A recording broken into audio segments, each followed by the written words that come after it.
दोस्तों नमस्कार, सभी को जय हिंद, वंदे मातरम। कैसे हो आप सभी? आई होप आप सभी अच्छे होंगे, मस्त होंगे। तो आज अपन कक्षा 10 का चैप्टर नंबर 4 उसका पार्ट है तीसरा। तो उसके अपन चर्चा करेंगे मल्टीपल चॉइस क्वेश्चन। और आपका कक्षा 10 का मॉडल पेपर भी जारी हो चुका है, वीडियो बन चुका है, देख लेना, बोर्ड की साइट पर अपलोड है। चलिए पहला क्वेश्चन है इसका। पहला क्वेश्चन है इथाइल एल्कोहल को जलाने पर क्या बनता है? जो इथाइल एल्कोहल है, इथाइल एल्कोहल उसको जलाने पर क्या बनता है? पहले तो इथाइल एल्कोहल का जो सूत्र होता है CH3CH2OH होता है। वो जब इसको ऑक्सीजन की उपस्थिति में क्या करते हैं, दहन करवाया जाता है, तो क्या बनता है?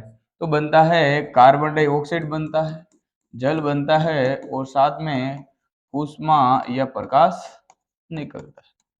ठीक है, तो कार्बन डाइऑक्साइड और जल, तो ऑप्शन नंबर ए इसका करेक्ट आंसर हो जाएगा।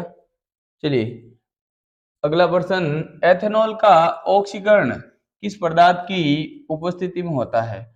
जो एथेनॉल होता है CH3CH2OH,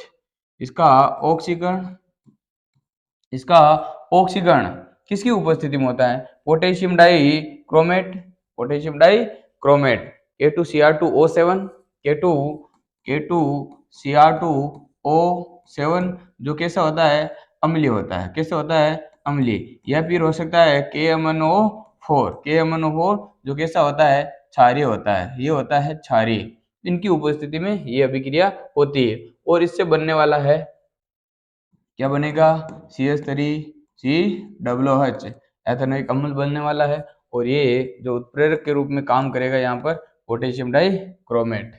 ठीक है, चलो अगले प्रश्न की ओर बढ़ते हैं अपन।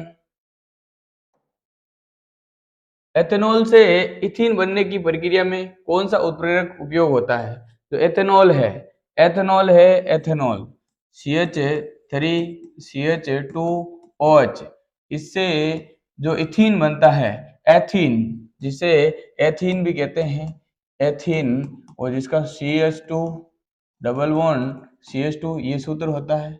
बताओ, CH2 डबल बॉन्ड CH2 कह रहा है किस उत्प्रेरक की उपस्थिति में यह अभिक्रिया होती है? सल्फ्यूरिक अम्ल, फॉस्फोरिक अम्ल, सोडियम या कैल्शियम ऑक्साइड? तो बताइए। तो यहाँ पर जो H2SO4 होता है, सल्फ्यूरिक अम्ल होता है, वो एक निर्जलीय कारक की तरह काम करता है। अर्थात यहाँ से जल के अणु को बाहर निकालेगा।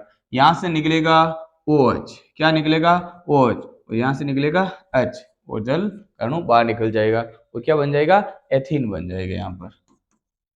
ठीक है, तो ऑप्शन ए इसका करेक्ट आंसर हो जाएगा। चलिए अगले प्रश्न की ओर बढ़ते हैं अपन। CH ट्रिपल बॉन्ड CH किस प्रकार का हाइड्रोकार्बन है? इसके अंदर बताना है। C2H2 है जो किस प्रकार का हाइड्रोकार्बन है, बताइए। ये इसके अंदर ट्रिपल बॉन्ड है, तो ट्रिपल बॉन्ड के अंदर असंतृप्त के अंदर जो एल्काइन है, कैसा है, एल्काइन। आपको पता है एल्कीन के अंदर क्या होता है, डबल बॉन्ड होता है, डबल बॉन्ड। एल्काइन के अंदर ट्रिपल बॉन्ड, ठीक है, और एल्केन के अंदर सिंगल बॉन्ड होता है। ऑप्शन बी इसका करेक्ट आंसर हो जाएगा। चलिए अगला प्रश्न, एथेनॉल का उपयोग मुख्य रूप से कहाँ होता है? जो एथेनॉल है C2H5OH, इसका उपयोग कहाँ होता है? औषधि निर्माण में, बिल्कुल राइट है। ईंधन के रूप में भी किया जाता है, बिल्कुल सही बात है। पेय पदार्थ के रूप में भी किया जाता है, तो ऑप्शन डी इसका करेक्ट आंसर हो जाएगा।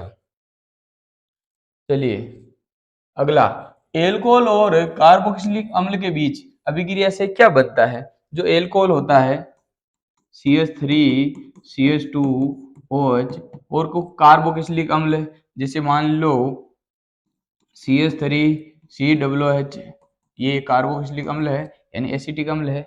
इससे क्या बनेगा, इससे बनने वाला है एस्टर। क्या बनने वाला लाला, एस्टर।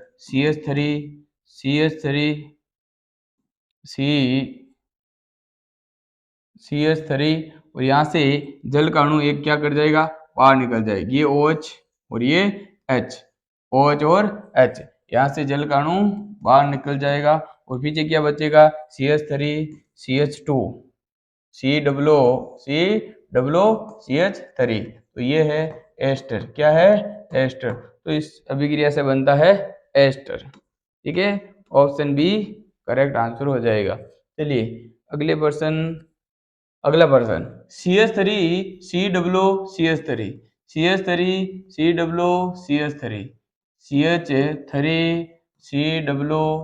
CH3 किस प्रकार का यौगिक है। तो ये एक अभी अभी देखा था आपने, आपको पता है कि ये एक प्रकार का क्या है, एस्टर है। क्या है, एस्टर है। देखिए यहाँ पर ही देखा था अभी, ये एस्टर है। ठीक है, CH3 CH2 CH3। तो ये क्या है, एस्टर है। चलिए आगे, बेंजीन का रासायनिक सूत्र क्या होता है। जो बेंजीन है उसका जो रासायनिक सूत्र है वो C6H6 होता है। C6H6 होता है। ये ऐसा भी सूत्र हो सकता है, बेंजीन वाले को ऐसे भी बता सकते हो और आप ऐसे भी बता सकते हो बेंजीन। ठीक है, तो ऑप्शन बी करेक्ट आंसर हो जाएगा और इसे कहते हैं साइक्लोहेक्सेन। साइक्लोहेक्सेन कहते हैं। तो ये बेंजीन है और इसे क्या कहते हैं, बताओ। चलो अगला प्रश्न है बायोगैस का जो मुख्य घटक है। तो बताइए, बायोगैस है उसका मुख्य घटक होता है आपके मीथेन। क्या होता है, मीथेन गैस है जो इसका मुख्य घटक होता है, जिसे प्राकृतिक गैस कहा जाता है। ठीक है, क्या कहा जाता है, प्राकृतिक गैस कहा जाता है। तो ऑप्शन नंबर बी इसका करेक्ट आंसर हो जाने वाला है। चलिए अंतिम प्रश्न कि भाई बताओ, CH3COOH में कौन सा कार्यात्मक समूह है या प्रकार्यात्मक समूह है। इसमें बताओ कौन सा प्रकार्यात्मक समूह है। एल्डिहाइड है। एल्डिहाइड का आपको पता है CHO होता है। क्या होता है, CHO। कार्बोक्सिलिक का होता है COOH, या फिर ऐसे भी लिख सकते हो C+OH। इसको ऐसे लिख सकते हो C+OH। आगे इसको कीटोन को C+O और सिंगल बॉन्ड, एल्कोहल को OH। इनमें से देखना है कि इसके अंदर कौन सा है। ये लगा हुआ है तो वो है कार्बोक्सिलिक